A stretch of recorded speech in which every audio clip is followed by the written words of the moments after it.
జర ఈ మీటింగ్లా జర ధైర్యం ఉన్నోళ్ళే కూర్చోరు జర ప్లీజ్. ధైర్యం ఉన్నోళ్ళు మాత్రమే కూర్చోండి. జర నాతోటి కాదనుకుంటే వాళ్ళు దయచేసి బయటికి వెళ్ళొచ్చు. అట్లాంటి వాళ్ళు ఎవరైనా ఉన్నారా? సంగప్పన్న ఉన్నారా? నిన్న అంటలేను, ఉన్నారా అట్లా ఎవరన్నా? ఎవరు లేరుగా. మా సోదరి జ్యోతి గారు మాట్లాడుతూ నేను వాళ్ళ పేరు తీసుకోలేను అంటుంది. తీసుకునే సమయం ఇదేగా.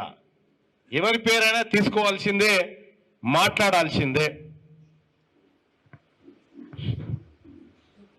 ఇవాళ ఈ కార్యక్రమానికి నన్ను ఆహ్వానించి మీ అందరితోని కలిసి 4 విషయాలు పంచుకునేటువంటి అవకాశం కల్పించినటువంటి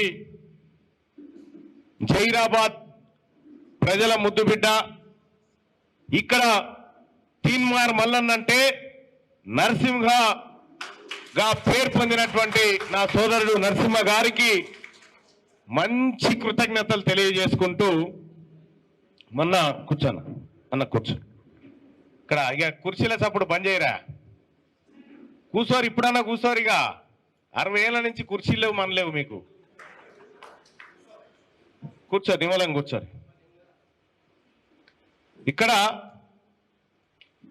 ఏంది తీన్మార్ మల్లన్నకి ఏం అవసరం? జైరాబాద్ దాకా వచ్చి మీ అందరిని కలుసుకొని మీ అందరితో మాట్లాడి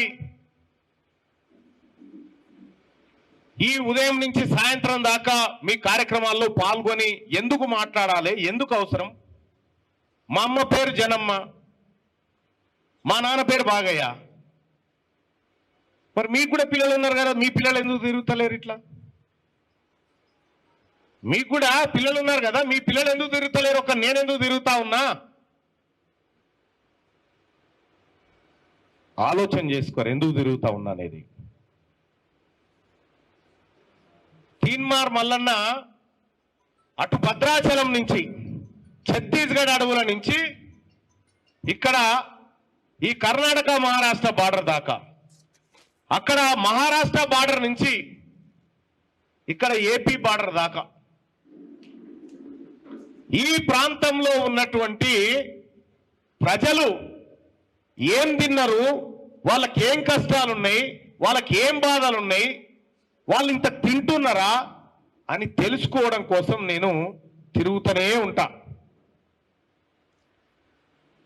ఇక్కడ ఇప్పుడు ఎస్సీ రిజర్వ్డ్ స్థానం, ఇది ఎస్సీ రిజర్వ్డ్ స్థానం ఇక్కడ జైరాబాద్. ఆందోళన కూడా ఎస్సీ. కానీ 2026 డీలిమిటేషన్ లో జైరాబాద్ నియోజకవర్గం జనరల్ కాబోతా ఉంది. జైరాబాద్ అసెంబ్లీ నియోజకవర్గం జనరల్ కాబోతా ఉంది, అది మహిళకు కాబోతా ఉంది మళ్ళా. కాబట్టి ఇప్పటిదాకా రంగమ్మ గారు చెప్తా ఉండే 71 ఊర్లకు నేను లీడర్ ఉంటే అది అని చెప్తా ఉంది. ఊర్లకు లీడర్ ఉంటే సరిపోదు, రాష్ట్రానికి లీడర్ కావాలి మనోళ్ళు బీసీలంతా. ఇలా బీసీలలో ఆడబిడ్డలంతా ముందుకు రావాలి రాజకీయాలు చేయడం కోసం. ఇలా చాలా సంతోషంగా ఈ ఆడబిడ్డను సన్మానం చేసే పోతా నేను ఇవాళ. ఎందుకంటే మన బీసీలలో ముందుకు వచ్చి మాట్లాడిపోతున్న వాళ్ళు చాలా తక్కువ మంది ఉన్నారు.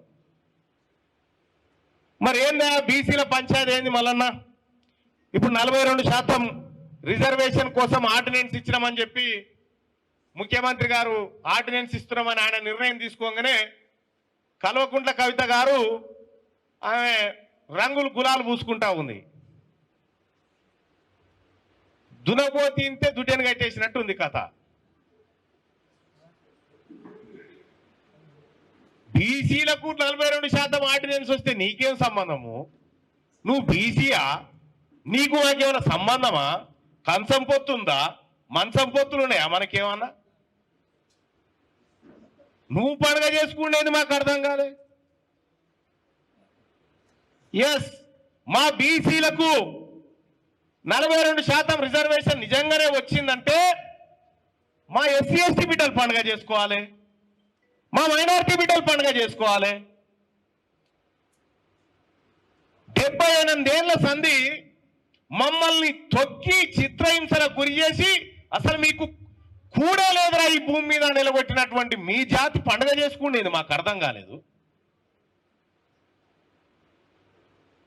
అది చూసిన వాళ్ళ నవ్వుతా ఈమెకేం సంబంధం రా ఎగురుతా ఉందని చెప్పి. అసలైన తొలి వెలుగు. ఫాలో వాట్సాప్ @తొలి వెలుగు official.